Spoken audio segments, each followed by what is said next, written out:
Hello viewers, আসসালামু আলাইকুম। দা Zuber show Facebook page এবং ইউটিউব চ্যানেলের পক্ষ থেকে আপনাকে স্বাগত।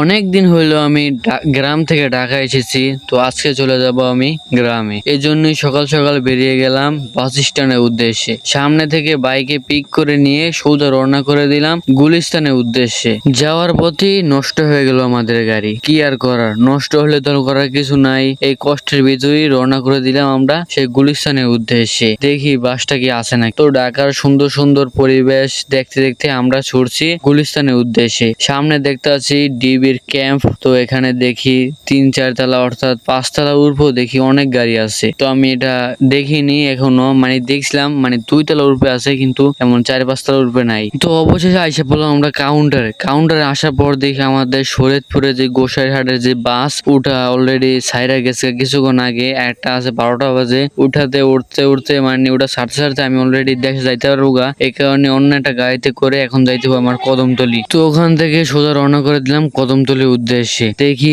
সামনে প্রচুর জ্যাম। এই জ্যাম জট নিয়ে ঢাকা শহর থাকতে হয়। তো সেই জ্যাম জট ছাড়া অলরেডি আমরা রওনা করে দিলাম সেই কদমতলির উদ্দেশ্যে। তো সামনে সুন্দর সুন্দর পরিবেশ, যেহেতু 2 তলায় উঠছি অবশ্যই বাতাস থাকবে অনেক। আর পাশে দেখতে পাচ্ছেন একটা এটা চিস্টিমার কয়, আসলে এটা শিওর নাম আমার হয়েছে নাকি জানি না, এটা নতুন হয়েছে, এটাতে অনেকে উঠছে। দেখি ইনশাল্লাহ আশা আছে এটার ভিতরে উঠবো, দেখি উঠতে পারি কিনা। তো রওনা করে দিলাম আমরা সেই কদমতলির উদ্দেশ্যে। আসলে কদমতলির নামটা হইব নাকি সেও হেডও আমি জানি না, তো যে ভুল হয় অবশ্যই আপনারা ক্ষমা করে দেবেন। এরকম উপর থেকে কিন্তু ঢাকার ভিউটা অনেক সুন্দর লাগে। যদি ড্রোন দা দেখানো যেত তাহলে আরো সুন্দর হতো। তো গাড়ি থেকে নেমে আমরা রওনা করে দিলাম সেই শরীয়তপুরে বাসের উদ্দেশ্যে। অবশেষে বাসটা পেয়ে গেলাম এবং সিটটা পড়ছে একবার পিছনে। কি আর করার, যাইতে হলে তো বইতেই হইব। তো অলরেডি আমি ওঠার পর কিছুক্ষণ পরে গাড়িটা সাইডে দেয়। এখন চলে যাব আমি শরীয়তপুরে। তো ভিডিওতে হয়তো অনেক কথায় ভুল টুল হইতে পারে, অবশ্যই ক্ষমা দিশে দেখবেন।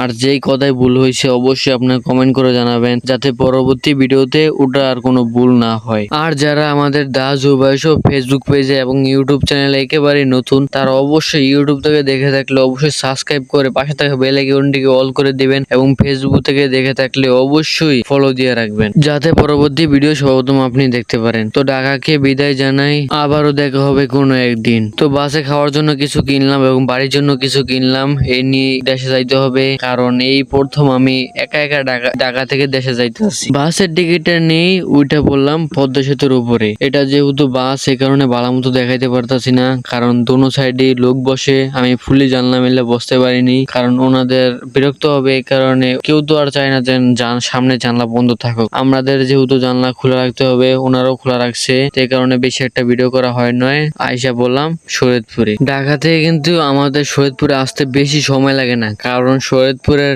অবস্থিতি আমাদের পদ্মা সেতু, স্বপ্নের পদ্মা সেতু। সেই স্বপ্নের পদ্মা সেতু দিয়ে আইসা পড়লাম আমাদের শরীয়তপুরে। তো অলরেডি শরীয়তপুরে আইসা পড়ছে। বাস থেকে নাইমা একটা সিএনজি নিয়ে নিলাম, কারণ সিএনজি করে যাইতে হবে ডামুড্ডা। সিএনজি থেকে আমাদের শরীয়তপুরের সুন্দর সুন্দর পরিবেশ দেখতে দেখতে আইসা পড়তেছি আমাদের বাড়িতে। অলরেডি আইসা পড়লাম সেই ডামুড্ডা বাস স্ট্যান্ড। অবশ্যই এখানে বাস আসে না, তো এখান থেকে হেঁটে হেঁটে যাইতে হবে আমাদের মাতামা ব্রিজের এখানে। তো এখান থেকে ভ্যান নিয়ে নিলাম, তো এই ভ্যানে করে যাইতে হবে আমাদের বাড়ি। তো অলরেডি রওনা করে দিলাম আমাদের বাড়ির উদ্দেশ্যে। তো অনেক বড় একটা জার্নি হয়েছে, সেই ঢাকা থেকে গ্রামে আসলাম। তো আমাদের শরীয়তপুরের নেক্সট ভিডিও কি নিয়ে করব অবশ্যই আপনারা কমেন্ট করে জানাবেন। আপনারা কমেন্ট করে বললে সেই ভিডিও বানানোর চেষ্টা করব। তো আজকে ভিডিওটি ছিল এই পর্যন্ত। তো যে ভিডিওটি ভালো লাগে অবশ্যই লাইক করে কমেন্ট করে জানাবেন ভিডিওটি কেমন হয়েছে। আজকের জন্য এটাই, আল্লাহ হাফেজ।